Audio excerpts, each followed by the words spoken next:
যেহেতু আমার কাকাদের ঘর হবে, তো তার জন্য এখানে কলম করা হয়েছে, আর আজকে সেই কলমে ঢালাই দেওয়ার পালা। তো এখানে মেশিন চলে এসেছে, ঢালাইয়ের মেশিন। তো ঢালাইয়ের মেশিনে এখন বালি সিমেন্ট মাখানো হবে, তারপর কলমে দেওয়া হবে। তো মেশিনে নাকি বালি সিমেন্ট মাখালে মাখানোটা খুব ভালো হয়, তো তাই জন্য মেশিন আনা হয়েছে। আর এখানে মিস্ত্রিরা কাজে লেগে পড়েছে। এখন প্রত্যেকটা কলমের মধ্যে এখন বালি সিমেন্ট দেওয়া হবে। প্রায় 9টা কলম আছে, 9টা কলমের মধ্যে এখানে বালি সিমেন্ট দেওয়া হবে। তো এখানে মিস্ত্রিরা এখন যে যার কাজ করছে। আর মিস্ত্রিরা যেহেতু ভাত খাবে না, তো তার জন্য তাদের মুড়ি আলুর দম দেওয়া হবে।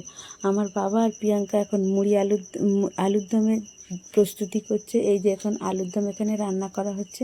প্রায় 7 কেজি আলু কাটা হয়েছে আলুর দম করার জন্য।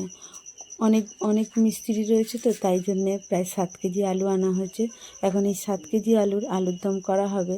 তো কাজ এখন শেষ হতে প্রায় দেরি আছে, তাই জন্যে টিফিনের একটা ব্যবস্থা করতে হয়। তো সেই টিফিনেরই এখন প্রস্তুতি চলছে। আর ওদিকে এখনও ঢালাইয়ের কাজ চলছে। তো আমি এখানে এসে এই জিনিসটাই প্রথম দেখলাম। এই মেশিনটার কী কাজ প্রথমে তো বুঝতেই পারছিলাম না। তারপরে বুঝতে পারলাম যে বালি সিমেন্ট ঠিকঠাক তলায় পর্যন্ত পৌঁছাচ্ছে কি না। তাই জন্যে এই ভাইব্রেটের মেশিনের মাধ্যমে তলা পর্যন্ত বালি সিমেন্ট পৌঁছানোর জন্য এটি চালানো হয়েছে। তো মিস্ত্রি দেখো কিভাবে এখানে কাজ করছে এই মেশিনটার মাধ্যমে, সেটাই দেখছি। তো এইভাবে আমাদের এই যে কলমের ঢালাই প্রায় শেষের দিকে। তো তারপরে এখন আমাদের টিফিন দেওয়ার পালা। এখন আমাদের কাজ প্রায় শেষ। তো এখন মিস্ত্রিরা এই যে বসে এখন মুড়ি আলুর দম খাচ্ছে।